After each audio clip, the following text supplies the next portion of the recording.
ആകാശവാണി.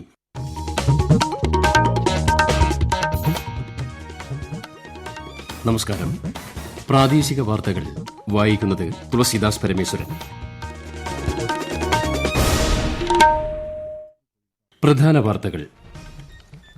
ലോക്സഭയിലെ സുരക്ഷാ വീഴ്ചയെ ജനാധിപത്യ വിശ്വാസികൾ ഒറ്റക്കെട്ടായി അപലപിക്കേണ്ടതാണെന്ന് പ്രധാനമന്ത്രി നരേന്ദ്രമോദി. സുരക്ഷാ വീഴ്ചയിൽ പാർലമെന്റിൽ ഇന്നും പ്രതിപക്ഷ പ്രതിഷേധം. ഇരുസഭകളും നിർത്തിവച്ചു. തദ്ദേശ സ്വയംഭരണ സ്ഥാപനങ്ങൾ നൽകുന്ന എല്ലാ സേവനങ്ങളും ഓൺലൈനായി ലഭ്യമാക്കുന്ന കെ സ്മാർട്ട് പദ്ധതി പുതുവത്സര ദിനത്തിൽ നിലവിൽ വരുമെന്ന് മുഖ്യമന്ത്രി പിണറായി വിജയൻ. അർഹരായവർക്ക് പാചകവാതക കണക്ഷൻ ഉൾപ്പെടെയുള്ള കേന്ദ്ര പദ്ധതികളുടെ രജിസ്ട്രേഷൻ തത്സമയം ലഭ്യമാക്കി വികസിത് ഭാരത് സങ്കല്പയാത്ര തുടരുന്നു. നീരൊഴുക്ക് കുറഞ്ഞതിനെ തുടർന്ന് മുല്ലപ്പെരിയാർ അണക്കെട്ട് ഇന്ന് തുറക്കില്ലെന്ന് തമിഴ്നാട്. ഇന്ത്യ ദക്ഷിണാഫ്രിക്ക ഏകദിന ക്രിക്കറ്റ് പരമ്പരയിലെ രണ്ടാം മത്സരം ഇന്ന്. വാർത്തകൾ വിശദമായി. രാജ്യത്തിന്റെ ശോഭനമായ ഭാവിയാണ് ബിജെപിയുടെ ലക്ഷ്യമെന്ന് പ്രധാനമന്ത്രി നരേന്ദ്രമോദി. എന്നാൽ കേന്ദ്ര സർക്കാരിനെ താഴെയിറക്കുകയാണ് പ്രതിപക്ഷ പാർട്ടികളുടെ ഏക അജണ്ടയെന്ന് ന്യൂഡൽഹിയിൽ ബിജെപി പാർലമെന്ററി പാർട്ടി യോഗത്തിൽ സംസാരിക്കവെ ശ്രീ മോദി വിമർശിച്ചു. രാജ്യത്തിന്റെ വികസനത്തിനായി ബിജെപി പ്രവർത്തിക്കുമെന്ന് പ്രധാനമന്ത്രി പറഞ്ഞു. ലോക്സഭയിലെ സുരക്ഷാ വീഴ്ചയെ ജനാധിപത്യ വിശ്വാസികൾ ഒറ്റക്കെട്ടായി അപലപിക്കേണ്ടതാണെന്നും ശ്രീ മോദി വ്യക്തമാക്കി. അടുത്തിടെ നടന്ന നിയമസഭാ തെരഞ്ഞെടുപ്പിലെ തോൽവിയിൽ പ്രതിപക്ഷം നിരാശരാണെന്നും പ്രധാനമന്ത്രി പറഞ്ഞു. ലോക്സഭയിലെ സുരക്ഷാ വീഴ്ചയിൽ പാർലമെന്റിൽ ഇന്നും പ്രതിപക്ഷ പ്രതിഷേധം. ഇരുസഭകളും നിർത്തിവച്ചു. സസ്പെൻഡ് ചെയ്യപ്പെട്ട 92 എംപിമാർ പാർലമെന്റിന് പുറത്ത് പ്രതിഷേധിച്ചു. സുരക്ഷാ വീഴ്ച വിഷയത്തിൽ കേന്ദ്ര ആഭ്യന്തരമന്ത്രി അമിത്ഷാ സഭയിൽ സംസാരിക്കും വരെ പ്രതിഷേധം തുടരാനാണ് പ്രതിപക്ഷ തീരുമാനം. കെ സ്മാർട്ട് പദ്ധതി പുതുവത്സര ദിനത്തിൽ നിലവിൽ വരുമെന്ന് മുഖ്യമന്ത്രി പിണറായി വിജയൻ. തദ്ദേശ സ്വയംഭരണ സ്ഥാപനങ്ങൾ നൽകുന്ന എല്ലാ സേവനങ്ങളും ഓൺലൈനായി ലഭ്യമാക്കുന്ന സംയോജിത സോഫ്റ്റ്വെയറാണ് കെ സ്മാർട്ട്. മുനിസിപ്പാലിറ്റികളിലും കോർപ്പറേഷനുകളിലും ജനുവരി 1 മുതൽ കെ സ്മാർട്ട് വഴിയുള്ള സേവനങ്ങൾ ലഭ്യമാകുമെന്ന് മുഖ്യമന്ത്രി അറിയിച്ചു. രാജ്യത്താദ്യമായിട്ടാണ് തദ്ദേശ സ്വയംഭരണ സ്ഥാപനങ്ങളുടെ പൊതുസേവനങ്ങളെല്ലാം ഓൺലൈനായി ലഭിക്കുന്ന ഇത്തരമൊരു സംവിധാനം ഒരുക്കുന്നത്. ഇതിലൂടെ തദ്ദേശ സ്വയംഭരണ സ്ഥാപനങ്ങളുടെ കാര്യക്ഷമത, സുതാര്യത ഇവയെല്ലാം വർദ്ധിപ്പിക്കാനും അഴിമതി ഇല്ലാതാക്കാനും പൌരന്മാർക്ക് സേവനം അതിവേഗം ലഭ്യമാക്കാനും കഴിയും. ചട്ടപ്രകാരമുള്ള അപേക്ഷ ഓൺലൈനായി സമർപ്പിച്ചാൽ നിമിഷങ്ങൾക്കുള്ളിൽ ബിൽഡിംഗ് പെർമിറ്റുകൾ ഓൺലൈനായി ലഭ്യമാകും. ജനന മരണ രജിസ്ട്രേഷൻ തിരുത്തൽ ഇവയെല്ലാം ഓൺലൈനായി ചെയ്യാം. കേരള സർക്കാരിന്റെ നവകേരള സദസ്സ് ഇന്ന് കൊല്ലം ജില്ലയിൽ പര്യടനം നടത്തുന്നു. കരുനാഗപ്പള്ളി H&J മാൾ ഗ്രൌണ്ടിൽ നവകേരള സദസ്സ് പുരോഗമിക്കുകയാണ്. Chavara KML ground, Kundara ceramic ground എന്നിവിടങ്ങളിലും ഇന്ന് സദസ്സ് നടക്കും. ഇന്നത്തെ അവസാന സദസ്സ് ആശ്രാമം പ്രശാന്തി ഗാർഡൻസ് ഗ്രൌണ്ടിൽ നടക്കും. അർഹരായവർക്ക് പാചകവാതക കണക്ഷൻ ഉൾപ്പെടെയുള്ള കേന്ദ്ര പദ്ധതികളുടെ രജിസ്ട്രേഷൻ തത്സമയം ലഭ്യമാക്കി വികസിത് ഭാരത് സങ്കല്പയാത്ര പര്യടനം തുടരുന്നു. കൊല്ലത്ത് PM ഉജ്ജ്വൽ യോജന പദ്ധതി പ്രകാരം സൌജന്യ ഗ്യാസ് കണക്ഷൻ ലഭിച്ച ശ്രീമതി അമ്പി ആകാശവാണി വാർത്തകളോട്. ഞാൻ അമ്പി, അരിയങ്കാവ് പഞ്ചായത്ത് റോസ്മലയില. ഇത്ര നാളും എനിക്ക് ഗ്യാസ് ഇല്ലാതെ ഞാൻ ഒരുപാട് ബുദ്ധിമുട്ടി. ഇപ്പൊ പ്രധാനമന്ത്രിയുടെ സ്കീമില് എനിക്ക് ഈ ഗ്യാസ് കിട്ടിയതിൽ വളരെ സന്തോഷമുണ്ട്. രാവിലെ ജോലിക്കൊക്കെ പോകുമ്പോൾ തീ പോലും കത്തിക്കാതെ ഇറങ്ങിപ്പോകും, ബസ് കിട്ടാൻ താമസിച്ചു. അങ്ങനെയൊക്കെയാ ഇപ്പൊ എനിക്ക് ഈ ഗ്യാസ് കിട്ടിയതിൽ ഭയങ്കര സന്തോഷമുണ്ട്. യാത്ര സംസ്ഥാനത്ത് വിവിധ ജില്ലകളിൽ പര്യടനം തുടരുകയാണ്. കാസർഗോഡ് ജില്ലയിൽ കാഞ്ഞങ്ങാട് മുനിസിപ്പാലിറ്റിയിലാണ് ഇന്നത്തെ പര്യടനം. കോഴിക്കോട് കൂത്താളിയിലും ഉച്ചകഴിഞ്ഞ് ചങ്ങരോരത്ത് പഞ്ചായത്തിലും യാത്രയുടെ ഭാഗമായി പൊതുസമ്മേളനം സംഘടിപ്പിക്കും. കണ്ണൂരിൽ ചിറക്കൽ പഞ്ചായത്തിൽ പര്യടനം പൂർത്തിയാക്കി. ഉച്ചകഴിഞ്ഞ് മുണ്ടേരിയിൽ എത്തും. പാലക്കാട് തൃക്കടീരി, പട്ടിത്തറ പഞ്ചായത്തുകളിലും ചിറ്റൂർ, തത്തമംഗലം നഗരസഭകളിലും യാത്ര എത്തും. എറണാകുളം ജില്ലയിലെ അയവന, കല്ലൂർക്കാട് പഞ്ചായത്തുകളിലാണ് ഇന്നത്തെ പര്യടനം. കോട്ടയത്ത് കടനാട്, രാമപുരം പഞ്ചായത്തുകളിലും ഇടുക്കി ജില്ലയിൽ പാറത്തോട്, പള്ളിവാസൽ പഞ്ചായത്തുകളിലും യാത്ര ഇന്ന് എത്തിച്ചേരും. പത്തനംതിട്ട ജില്ലയിൽ കല്ലുപാറ, മല്ലപ്പള്ളിയിലും തിരുവനന്തപുരം ജില്ലയിലെ വിതുര, അരുവിക്കര പഞ്ചായത്തുകളിലും ബോധവൽക്കരണ പരിപാടികൾ സംഘടിപ്പിക്കും. സർവകലാശാലകളിലെ അച്ചടക്കം തിരികെ കൊണ്ടുവരുമെന്ന് ഗവർണർ ആരിഫ് മുഹമ്മദ് ഖാൻ. തിരുവനന്തപുരത്ത് മാധ്യമപ്രവർത്തകരോട് സംസാരിക്കുകയായിരുന്നു അദ്ദേഹം. സർവകലാശാലകളിൽ രാഷ്ട്രീയ ഇടപെടൽ പാടില്ലെന്ന് കോടതി വ്യക്തമാക്കിയിട്ടുണ്ട്. കാലിക്കറ്റ് സർവകലാശാലയിലെ ക്രമക്കേടിനെക്കുറിച്ചും രാഷ്ട്രീയ ഇടപെടലിനെക്കുറിച്ചും 11 പരാതികൾ ലഭിച്ചിട്ടുണ്ടെന്നും ഗവർണർ പറഞ്ഞു. 5 മാസത്തെ കുടിശ്ശികയിൽ 1 മാസത്തെ സാമൂഹ്യ സുരക്ഷാ പെൻഷൻ ക്രിസ്മസിന് മുൻപ് നൽകുമെന്ന് മന്ത്രി KN ബാലഗോപാൽ. സാമ്പത്തിക പ്രതിസന്ധി കണക്കിലെടുത്താണ് കുടിശ്ശിക മുഴുവൻ നൽകാത്തത്. സഹകരണ സംഘങ്ങൾ വഴി നേരിട്ടും അല്ലാത്തവർക്ക് ബാങ്ക് അക്കൌണ്ടുകളിലൂടെയും തുക ലഭിക്കും.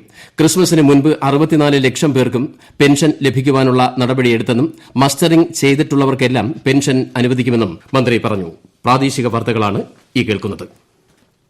അരിയുടെ ചില്ലറ വിൽപ്പന വില ഉടനടി കുറയ്ക്കാൻ അരി സംസ്കരണ വ്യവസായ പ്രതിനിധികളുമായി നടത്തിയ കൂടിക്കാഴ്ചയിൽ കേന്ദ്ര സർക്കാർ ആവശ്യപ്പെട്ടു.